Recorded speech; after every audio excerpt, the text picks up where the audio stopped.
Dalam nama Bapa dan Putra dan Roh Kudus. Amin.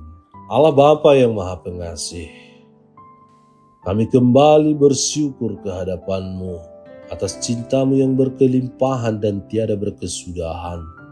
Kami mohon bantulah kami untuk senantiasa mampu menemukan butir-butir kasih dalam setiap pengalaman hidup kami, serta bukalah pintu hati kami dan pikiran kami dalam mendengarkan dan merenungkan sabda-Mu hari ini. Semoga kami dapat menemukan cinta-Mu lewat sabda dan permenungan yang akan kami jalani hari ini. Engkau kami muliakan kini dan sepanjang segala masa. Amin.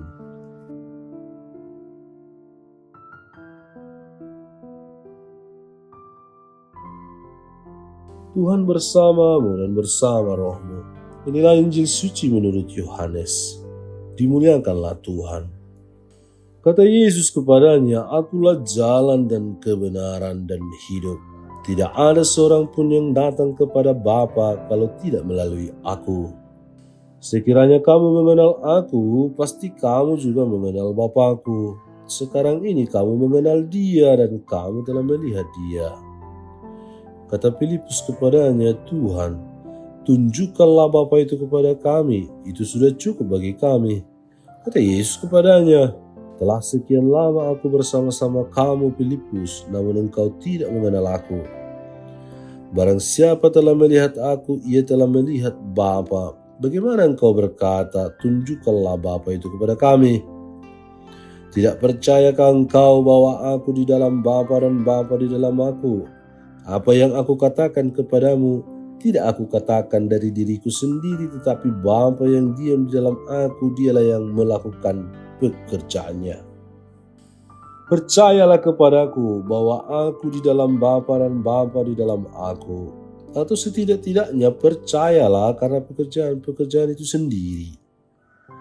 Aku berkata kepadamu, sesungguhnya barang siapa percaya kepadaku, ia akan melakukan juga pekerjaan-pekerjaan yang aku lakukan. Bahkan pekerjaan-pekerjaan yang lebih besar daripada itu. Sebab aku pergi kepada Bapa, dan apa juga yang kamu minta dalam namaku, aku akan melakukannya supaya Bapa dipermuliakan di dalam Anak. Jika kamu meminta sesuatu kepadaku dalam namaku, aku akan melakukannya." Demikianlah sabda Tuhan, terpujilah Kristus. Saudara-saudari terkasih, ketika para murid sedang duduk bersama Yesus dalam suasana yang penuh misteri dan ketegangan menjelang sengsaranya, Yesus mengungkapkan kebenaran yang begitu agung namun sekaligus sangat personal. "Akulah jalan, kebenaran, dan hidup. Tidak seorang pun datang kepada Bapa kalau tidak melalui aku." Pernyataan ini tidak hanya sebuah pengajaran teologis, tetapi menjadi dasar dan kekuatan perjalanan hidup orang-orang yang percaya kepadanya, termasuk dua rasul yang hari ini kita rayakan, Santo Yakobus dan Santo Filipus. Yesus menyebut dirinya sebagai jalan, karena hanya melalui Dia kita sampai kepada tujuan sejati manusia, persatuan dengan Allah. Di tengah dunia yang penuh dengan berbagai jalan dan tawaran, Yesus mengingatkan kita bahwa hanya dalam Dia kita menemukan arah hidup yang benar. Dia bukan sekedar penunjuk jalan, tetapi jalan itu sendiri. Kita dipanggil bukan hanya mengenalnya, tetapi menjadikan hidup kita satu di dalam hidupnya. Maka menjadi murid Kristus berarti menempuh jalan salib, jalan kerendahan hati, jalan kasih yang tanpa syarat. Yesus juga adalah kebenaran, karena dalam Dia tidak ada kepalsuan. Ia mewahyukan Allah dengan sempurna. Jawabannya kepada Filipus sangat meneguhkan, "Barang siapa telah melihat aku, ia telah melihat Bapa." Filipus mewakili banyak dari kita yang rindu akan pengalaman langsung dengan Allah. Dan Yesus mengatakan bahwa pengalaman itu nyata dalam hubungan kita dengannya. Ini mengajarkan bahwa kekristenan bukanlah sekedar doktrin atau ritual, tetapi relasi pribadi yang membawa kita pada pengenalan akan kasih Bapa secara nyata dalam hidup. Yesus adalah hidup. Sebab dalam Dia kita memperoleh hidup kekal. Bukan sekedar kehidupan duniawi yang terbatas, tetapi hidup dalam persekutuan kasih dengan Allah. Kehidupan inilah yang dikecap oleh para rasul dan para kudus sepanjang sejarah gereja. Santo Yakobus yang termasuk lingkaran dalam Yesus menjadi saksi awal kemartiran bagi gereja. Filipus yang dalam Injil Yohanes pertama kali mengajak Nathanael untuk mengenal Yesus menjadi pewarta setia yang memperkenalkan Kristus hingga akhir hayatnya. Hidup mereka adalah kesaksian bahwa mengikuti Yesus memang menuntut pengorbanan, namun juga menghadirkan sukacita sejati dan kehidupan yang kekal, baik di dunia yang sedang kita alami cicipi maupun kelak di surga. Yesus tidak hanya berbicara tentang kemuliaan dirinya, tetapi juga menjanjikan sesuatu yang luar biasa kepada para muridnya. Barang siapa percaya kepadaku, ia akan melakukan juga pekerjaan-pekerjaan yang aku lakukan. Bahkan pekerjaan-pekerjaan yang lebih besar daripada itu. Janji ini bukan berlebihan. Setelah kebangkitan dan pencurahan Roh Kudus, para rasul benar-benar menjadi alat karya agung Allah. Mereka menyembuhkan, mewartakan, membawa komunitas umat, bahkan membawa Injil melintasi batas-batas geografis dan budaya. Pekerjaan yang lebih besar bukan berarti lebih hebat dari Yesus, melainkan meluas dalam skala dan buah-buahnya. Karena karya Kristus terus berlanjut dalam gereja melalui para muridnya sepanjang zaman sampai ke ujung dunia.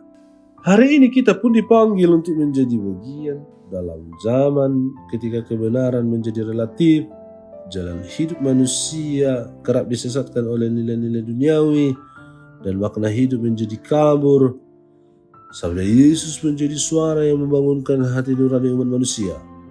Kita dipanggil untuk menjadi saksi dari Kristus yang adalah jalan kebenaran dan hidup, bukan hanya melalui kata-kata, tetapi terlebih melalui kesaksian hidup kita konkret dalam ketekunan kita untuk mencintai keluarga dan sesama, dalam kesetiaan pada doa dan sakramen, dalam kejujuran di tengah pekerjaan dan relasi, dan dalam keberanian untuk menjadi terang di tengah kegelapan dunia.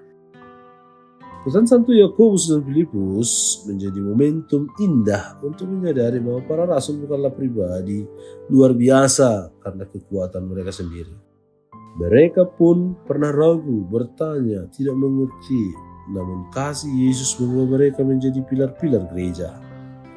Maka kita pun dalam segala keterbatasan dapat diubah oleh kasih yang sama, jika kita sungguh-sungguh menyerahkan hidup kita kepada Kristus dan percaya kepada Dia. Kita yakin Dia adalah jalan kebenaran dan hidup.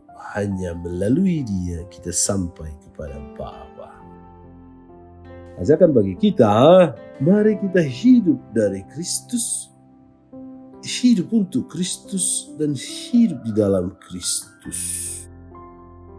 Jadikanlah Yesus sebagai satu-satunya jalan dalam keputusan dan arah hidup.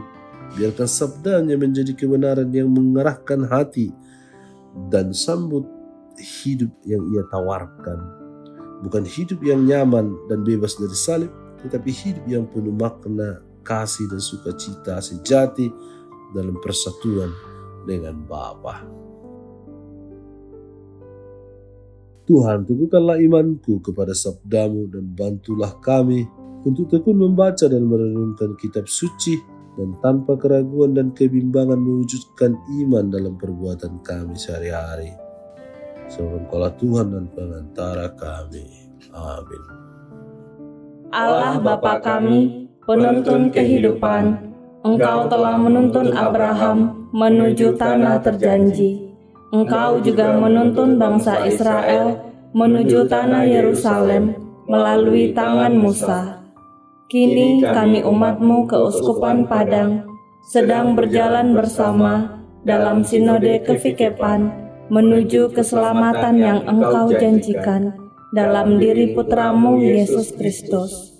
Tuntunlah peziarahan hidup kami dengan kuasa Roh Kudus-Mu, agar kami tetap tabah, sabar dan setia menghadapi kesulitan dan tantangan hidup. Bimbinglah kami supaya mampu berjalan bersama, saling meneguhkan dalam iman, harapan, dan kasih. Bunda Maria, doakanlah kami putra-putrimu sepanjang sinode kefikepan ini berlangsung. Ya Bapa, Engkau kami sembah dan muliakan, kini dan sepanjang masa. Amin.